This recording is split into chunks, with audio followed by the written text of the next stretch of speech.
limited subscription program. Is anybody else currently offering anything similar? Not that I'm aware of. So this would be the first. Yeah, we offer something similar with the Tucson fuel cell vehicle where you're doing some things, the special leases. And of course, that's a very limited. Yeah. But no, I think this is a unique opportunity to do something with this car. And this will be offered through your financing wing? Yes. Yeah. Yes. Yeah. In the back, in the blue. Yeah, that's you. Couple of questions. I'm really glad to see you go to the DCT transmission. I've never been a fan of CVT, but was there an engineering reason that you did it other than just the greater enjoyment? And second question, when you're talking about the coefficient of drag, you also mentioned that the car had the highest downforce, which in effect is an enemy of mileage efficiency. On the first question on DCT, what we have been applying it to other models, and not only for the fun to drive aspects of it, but also for fuel efficiency. And so we wanted to do. Remember how we were saying, hey, we want this to appeal to more people, and you know, with the CVTs, I'm like you. You can't hear anything. Everything's monotone, and it doesn't seem natural. So that's why we applied it. We applied it for two reasons: fuel efficiency and also the driving dynamics. On coefficient of drag at 0.24, and getting the 58 miles per gallon, I think the engineers did a good job in finding that balance. Yeah, that's a remarkable number, but the fact that you're also saying it has a higher downforce rating than either the Corolla or whatever the other car was.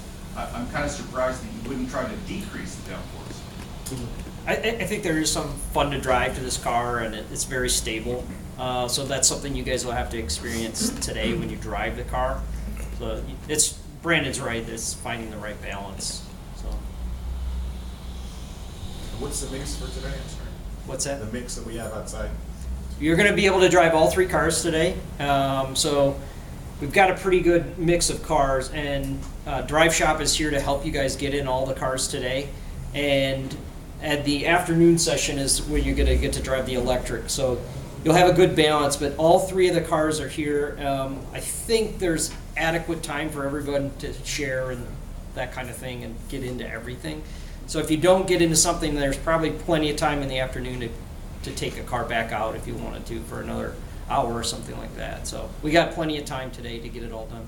I'll quickly add that the plug-in hybrid is a pre-production vehicle, so the final steering and tuning is not finalized yet. It is for the hybrid and electric, but we wanted all three for you guys to kind of experience today. So one thing I do want to mention, and we mentioned it about the driving character of the vehicle. So when you're driving a hybrid, to put it in sport mode, because some of you guys will see how much fuel efficiency you're going to be saving, but if you truly want to experience the driving character, for the hybrid, you just shift it to the left, and you're in sport mode automatically. And for the electric vehicle, you just hit the drive modes button, and it'll take you to that. But feel free to do that, and you'll see that what we're talking about. It definitely feels like two different character vehicles.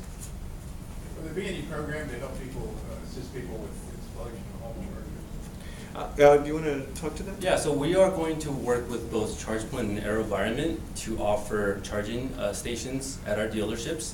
We will not work with the installation portion of it, just due to complexity. I think that's something that's better handled by individuals based on, for example, their breakers or where they're parking the car. But dealerships will have the availability to offer home chargers. Yeah, in the back.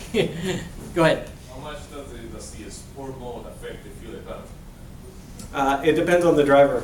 It varies. So. Yeah, but it changes the steering mapping and the calibration on the shifts. 58 miles per gallon on the hybrid, right? Yes, for the hybrid. Yes, the hybrid blue, IONIQ blue. Okay. That's the blue trim. Yeah. The one of the questions are LED lights come standard? No, it doesn't come standard. So real quick, in terms of the hybrid, our electric motor is capable of speeds up to 75 miles per hour. That will kind of come off and on depending on how hard you are on the accelerator. But again, keep in mind that when you are in sport mode, the gasoline engine is on all the time, so that will definitely have an impact on fuel efficiency. But again, lightweighting, aerodynamics, all of that will still improve miles per gallon. What gives the IONIQ Blue the fuel economy edge over the standard IONIQ? What do you do? What you do? It's got a lower ETW. It's tested at a lower ETW in terms of vehicle weight. Also, it has more aerodynamic wheel design, along with some other smaller. They took some weight out of the wheels as well, so that's the benefit right there, the rolling resistance. Yeah, Seth in the middle. So at 136 mpge, you're getting a lot of mileage out of every kilowatt hour of battery life. Do you anticipate some drivers, maybe they don't want to install a 240 in the garage and they just have the 110?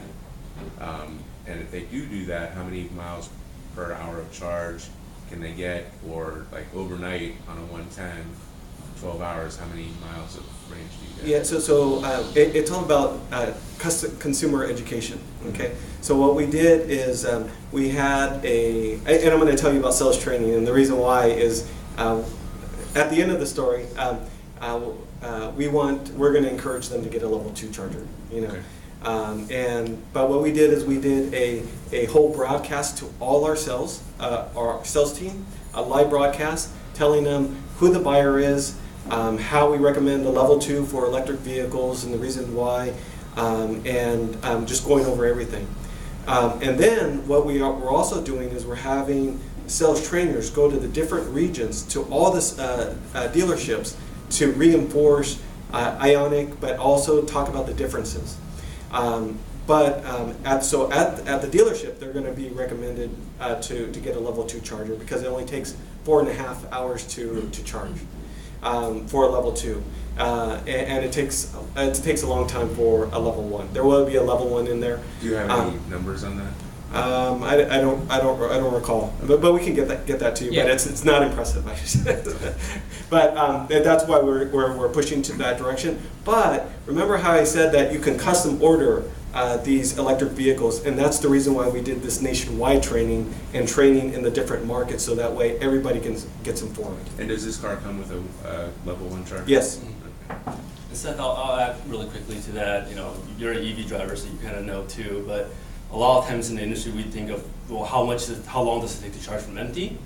But you know, as you see with the driving characteristics, well, if you're only driving 15 miles to work, you don't need the whole time to charge. You only need a fraction of that. So it does make sense to charge in overnight and still get about 5 miles of charge per hour. Right. In the back. That's you. Well, I didn't test drive the car, but so far I love the presentation. I think it seems that Honda is going to become a leader in innovation with this car. I was wondering, and I love the subscription idea. I think that's a great marketing strategy. What is the future of IONIQ, short term and long term? What do you expect in terms of numbers? How many units can we see being sold this year? And in the long term also, what do you expect of IONIQ?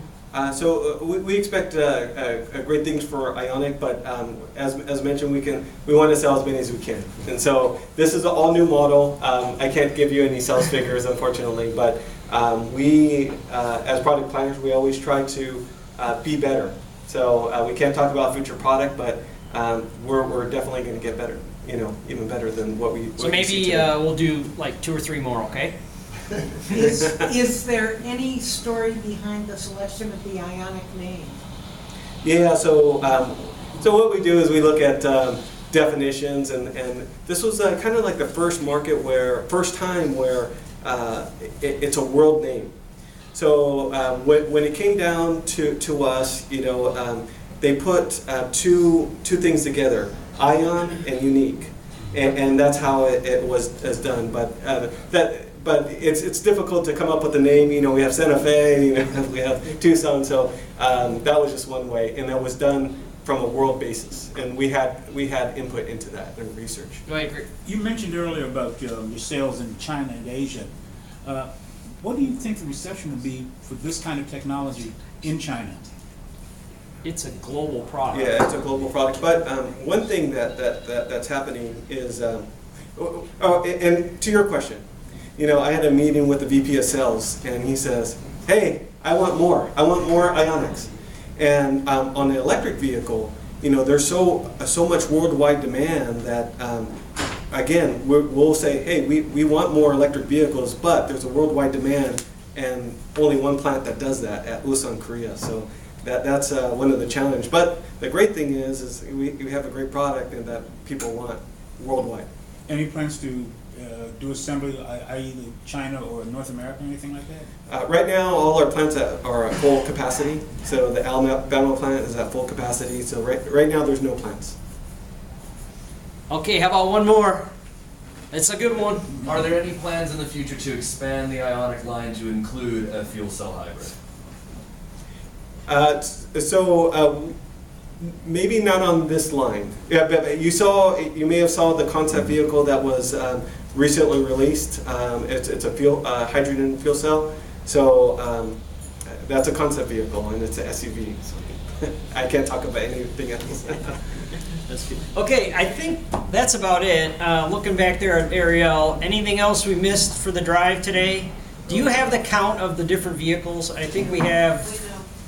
We have 11 EVs, 11 hybrids, 9 EVs, and 3 PHEVs. So the PHEV is going to be the limiting factor today, and like Doug said, it's early prototypes on that one, so keep that in consideration. And just, I like to use the term "play nice in the sandbox" in terms of we don't take the PHEV for a 3-hour excursion to do some video because there's only 3 here, which has happened at events before. So let's play nice in the sandbox, please.